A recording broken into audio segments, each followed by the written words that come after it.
Your morning coffee doesn't give you a single unit of energy. It just hides the bill, and the bill always comes due. Picture your brain at 3 in the afternoon. You've been awake for 9 hours, and the whole time, a tiny molecule has been quietly piling up inside your head, like sand filling an hourglass you can't tip over. And yet, one sip of coffee, and that heavy sandbag feeling just vanishes. You feel sharp again, reborn. But here's the twist. The coffee didn't give you energy. It didn't refill anything. It pulled off one of the sneakiest disguises in all of biology, a trick your brain falls for about 2 billion times a day, one cup at a time. Because caffeine was never an energy source, it's an imposter.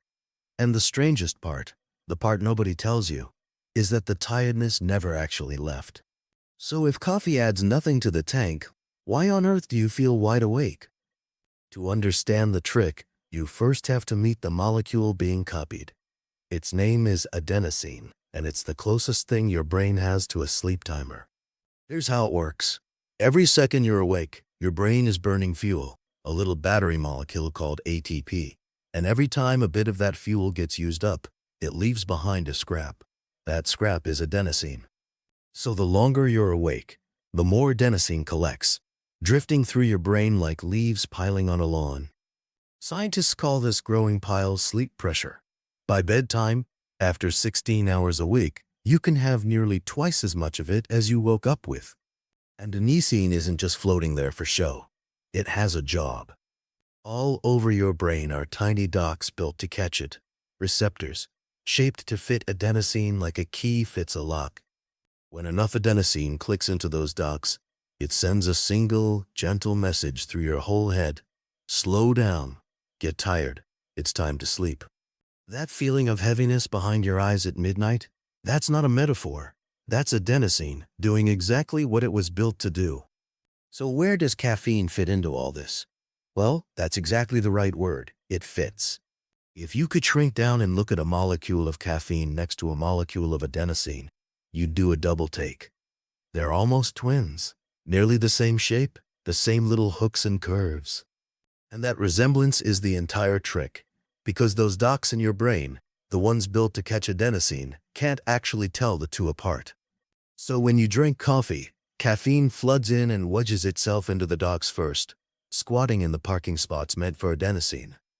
But here's the genius and the cruelty of it. Caffeine fits the lock perfectly and then does absolutely nothing. It's a counterfeit key. It slides in, fills the space, and refuses to turn. The go-to-sleep message? It never gets sent, not because the tiredness is gone, but because the messenger can't find anywhere to dock. Adenosine is still there, still piling up, still knocking. It just can't get its hands on a phone. But wait, if all caffeine does is block a go-to-sleep signal, that should just leave you at normal, neutral. So why do you feel that bright electric buzz? Here's the key idea, and it's the one everybody gets backwards. Caffeine is not the gas pedal. It's a lot of gum jammed into the brakes. Think about what adenosine was actually doing. It wasn't just making you sleepy. It was acting like a brake, gently pressing down on your brain's excitement, telling everything to calm down.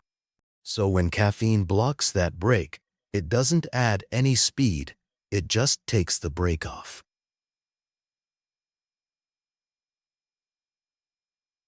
And your brain, suddenly free of the thing holding it back, surges forward on its own. Chemicals like dopamine, your brain's motivation and reward signal, can now shout louder than usual because nothing's shuffling them anymore. That's the buzz. That's the lightning bolt focus. It was never extra fuel poured into the tank. It was a car rolling downhill because somebody quietly let go of the brake. Now, this is a lovely story, but how would you ever prove it? You can't watch one molecule wedge into one dock inside a living brain. So, in 2011, a team of scientists led by Michael Lazaris tried something clever and a little bit ruthless. They picked one specific kind of dock, the A2A receptor, and they zeroed in on a region of the brain barely bigger than a grain of rice, called the nucleus accumbens shell. Then they did the unthinkable. In a group of mice, they switched those specific ducts off, erased them. If caffeine's whole buzz really runs through that one tiny spot, then these mice should drink caffeine and feel nothing. So they gave the mice caffeine and watched. And the result is the cleanest punchline in the whole story. Normal mice, given caffeine, perked right up, wide awake, just like us. But the mice with those ducts switched off, they got caffeine and kept right on snoozing. Their brains couldn't tell they'd had any at all. It was as if you handed someone a triple espresso and they yawned. One tiny region, one type of doc. Flip it off, and caffeine's entire superpower vanishes. That little patch of brain isn't part of the on switch for coffee. It is the switch. So far, this almost sounds like a free lunch. Block the sleepy signal, feel amazing, no downside. So what's the catch? Because with biology, there is always a catch. Your brain is not a fan of being tricked. When you block those docs every single morning, day after day, your brain notices that its go-to-sleep messages keep failing to land. So it adapts the only way it knows how. It builds more docs. In animal studies, the number can climb 20 to 30%.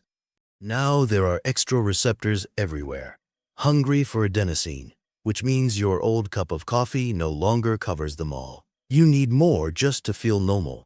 That's tolerance. But the real bill comes later in the day, when the caffeine finally wears off. Remember, all that adenosine never left. It's been waiting outside the whole time, piling up, knocking, growing into a mob.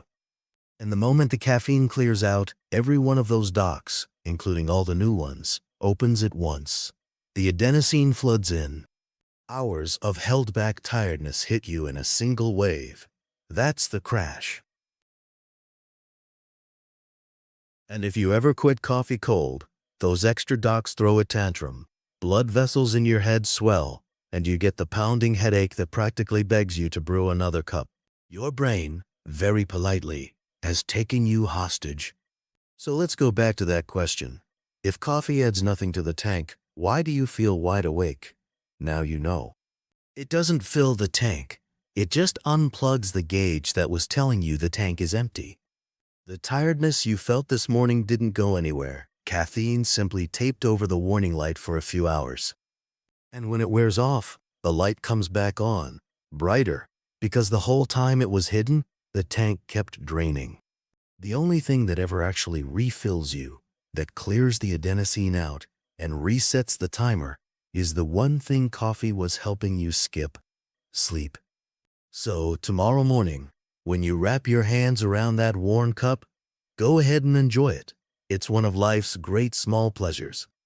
Just remember what you're really holding, not a tank of fuel, alone. And the bill, quiet, patient, certain, always comes due.